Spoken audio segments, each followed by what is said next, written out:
আর এদিকে বিহারের মতন বাংলাতেও স্বচ্ছ ভোটার তালিকা প্রকাশে অনড় নির্বাচন কমিশন। স্পষ্টত জানিয়ে দেওয়া হয়েছে বাংলাতেও হবে, তবে এখনো পর্যন্ত দিনক্ষণ ঠিক করা হয়নি, তা বৈঠকের পরই সিদ্ধান্ত নেওয়া হবে। কিন্তু যেভাবে একটার পর একটা ভুতুড়ে ভোটারের খোঁজ পাওয়া যাচ্ছে, হাতে কলমে তার প্রমাণও কিন্তু ধীরে ধীরে পাওয়া যাচ্ছে। আর এতে কার্যত নতুন করে নাম উঠে আসলো হাওড়া পুরসভার। একেবারে ভোটার তালিকায় জ্বলজ্বল করছে একাধিক মৃত ব্যক্তির নাম।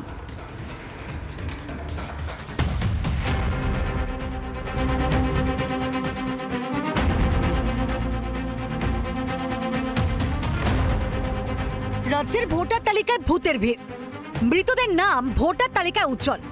এবার ভুয়ো ভোটারে হদিশ হাওড়ার উত্তর বিধানসভা কেন্দ্রে। হাওড়া বিধানসভা কেন্দ্রে 218 নম্বর বুথেতে প্রায় 45টি মৃত ভোটারের সন্ধান পাওয়া গেল। এই মৃত ভোটার যারা নাকি এইখানেই বসবাস করে,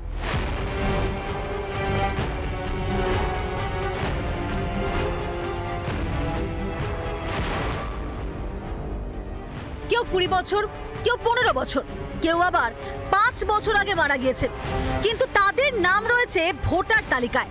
পরিবারের লোকজন চাইছেন তাদের নাম তালিকা থেকে বাদ দেওয়া হোক।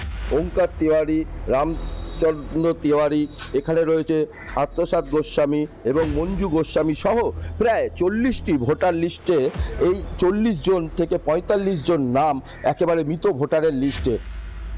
ওকে আমরা জানিয়ে দিয়েছি কি উনি মারা গেছেন, ক্রিমেশন হয়েছে, এখানে বাঁধাঘাটি হয়েছে, সবে জমা হয়েছিল কি উনি মারা গেছেন। এবারে সরকারি তন্ত্র কাজ সরকার বুঝবে, আমরা কি জানি। আমার বাবার নাম আছে ভোটার লিস্টে, উনি গত বছর মারা গেছেন। আর মায়েরও নাম আছে ভোটার লিস্টে, উনি 2012 সালে মারা গেছেন।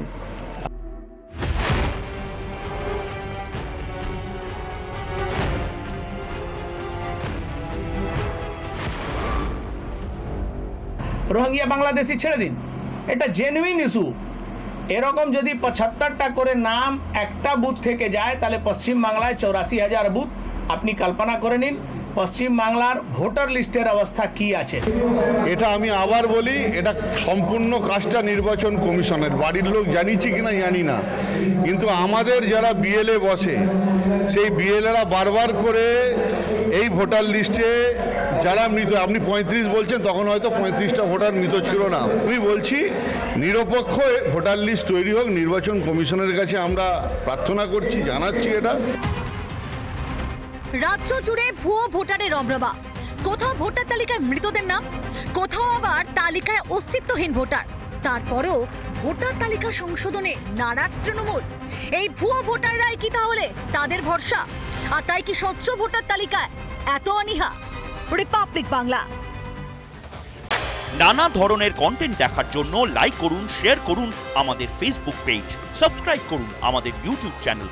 পাশাপাশি অন্যান্য ব্রেকিং নিউজের জন্য অবশ্যই চোখ রাখুন রিপাবলিক বাংলায়।